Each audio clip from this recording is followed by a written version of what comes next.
Good afternoon. Today is Sunday, September the 8th, 2024. I hope everybody's having a good day. If you ever haven't already done so, I urge you to uh, watch our morning worship at the Bethel AME Church in Corsicana, either on YouTube or on Facebook Live. Our service today was centered around uh, the Lord is in his holy temple, let all the earth keep silence before him. And tune in and receive a blessing as you enter God's holy temple.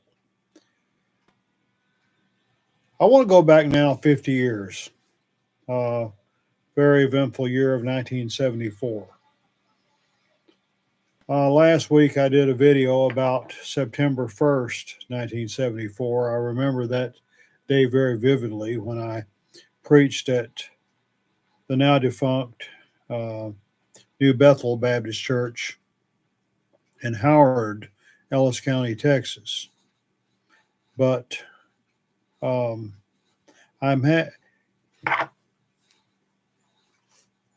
on the date of September 8th, 1 week later, 1974.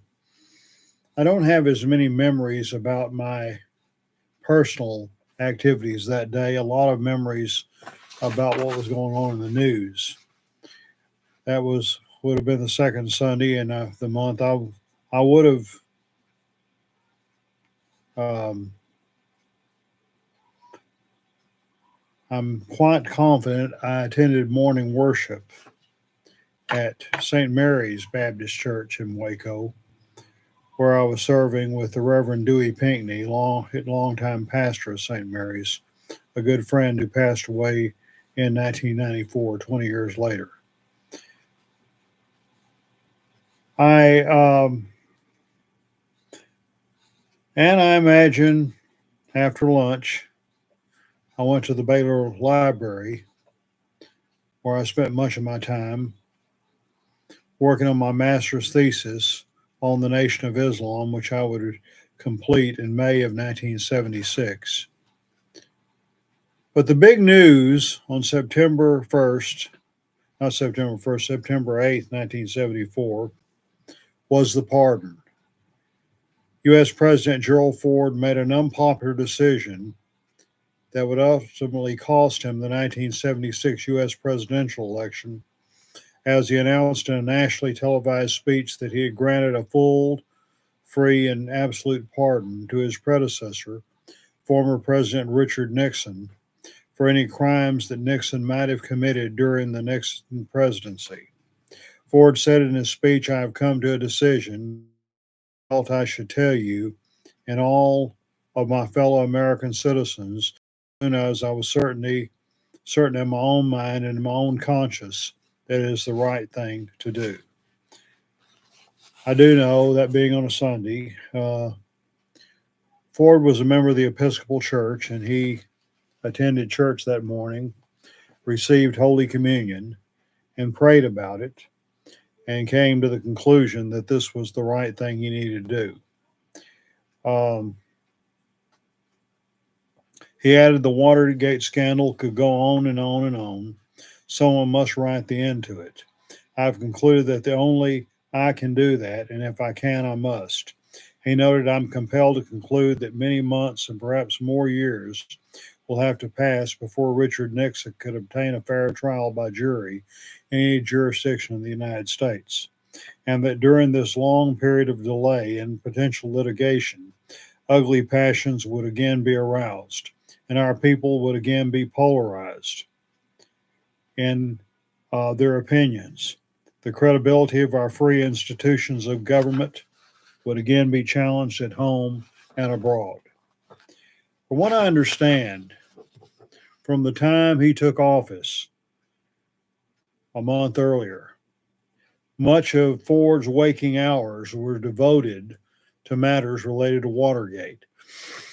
He said we got big issues to deal with: the economy, Vietnam, a lot of issues, both foreign and domestic. And Watergate was just consuming so much time and attention. He reasoned that if the case went to trial, um, it would take at least a year to get it in trial. If Nixon was found guilty, he would appeal. That would be more time on that. And there would be a lot of tax money spent in these trials. Now we got to put this behind us. And so he felt that the best thing to do would issue. He read the text of Proclamation 4311 aloud. In 2001, he was presented the Profiling Courage Award. And U.S. Senator Ted Kennedy said, at the time of the national turmoil, America was fortunate that it was Gerald Ford who took the helm of the storm-tossed ship of state. Unlike many of us at the time, President Ford recognized the nation had to move forward, could not do so if there was a continuing effort to prosecute former President Nixon. So President Ford made a courageous decision, one that historians now say cost him his office. He pardoned Richard Nixon. Time has a way of clarifying the past events. And now we see that President Ford was right. His courage and dedication to our country made it possible for us to begin the process of healing and put the tragedy of Watergate behind us. Do I agree with that? Not really. I opposed the pardon at the time, and I opposed it today. Nevertheless, I like Gerald Ford. I think he was a good president. In his autobiography, A Time to Heal, he talks about coming to that decision. And he also talks about losing the 1976 election to Jimmy Carter. And it was not Carter didn't win by landslide. Anytime you lose a close election, it's any election, but it was especially a close election. What could I have done differently that got me some more votes? And Ford even raised the question, what if I hadn't pardoned Nixon? There were other factors involved besides the pardon, but the pardon certainly didn't help. And it could have been the deciding factor in the election of 1976. And the pardon did not set a good precedent. In fact, if that pardon had not happened, there is a good possibility we wouldn't be debating the issues today about presidential immunity. But it's a very different world now. As I said before, I greatly admire Gerald Ford, but this was not his finest hour. It was also on August 8th, 1974, that TWA Flight 841 crashed into the Ionian Sea 18 minutes after takeoff from Athens toward Rome, after a terrorist bomb exploded in the cargo hold. With control no longer possible, the Boeing 707 made a steep climb and stalled. All 88 people aboard were killed. And American daredevil, Evel Knievel, remember him?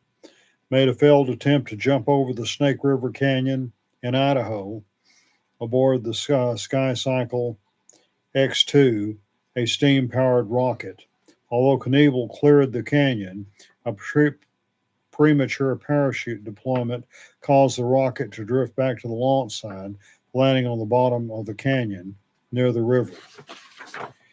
Elections were held in the tiny European Republic of San Marino for all 60 seats in the nation's Consiglio Grande e Generale, and women were allowed to participate in the election for the first time. No party won the required 31 seats for a majority, but the Sumarinese Christian Democratic Party won 25 seats to retain control. The Sumarinese Communist Party was second with 15. And that day, English progressive rock musician Robert White gave a concert at the Theatre Royal, Drury Lane in London. Bootleg recordings of the 1974 concert will become available in the 1980s, and White's album Theatre Royal, Drury Lane, 8th of September 1974, would be released in 2005, more than 30 years after the concert. American stunt pilot Shannon Lighthoff was killed in the crash of her biplane in front of a crowd of 100,000 at an air show in South Weymouth, Massachusetts. On that day, also, the first championship for women's soccer football in West Germany was won by TuS Worstad 4-5 over DJK Eintracht Gelsenkirchen Earl. I've never studied German, so my pronunciations may be off. In the final, sanctioned by the Deutscher Fußball Bund. A Little League banquet at a Chicago church. I don't find a list of any famous people being born that day, but there were the following deaths. Donnie Nevant, age 88. Thai prince who served as regent of Thailand from 21 months in 1951 and 52, while King Mumibol Adilladej was attending college in Switzerland. Clarence Sr., age 71, American socialist political activist, former executive secretary of the Socialist Party of America, died of a cerebral hemorrhage. And Wolfgang Wingassen, age 60, German director of the Stuttgart Opera, operatic Helden tenor, known as Wagnerian roles, died from a heart attack. The Nixon pardon was the big item of business that day. Evel Knievel, I may have heard about that. I know I remember the name. I don't think I ever saw any of his stunts, and I really didn't follow with him. I understand he did live for a number of years after that, and I'm not sure. He'd had numerous injuries from his daredevil feats, but he died of diabetes and pulmonary disease. And well, I'm sure those injuries he had, the broken bones and that kind of thing, didn't help anything. But it's not said he died a result of any of those injuries. So anyway, that's a trip down memory lane. 50 years. Have a great evening and a great week ahead. God bless.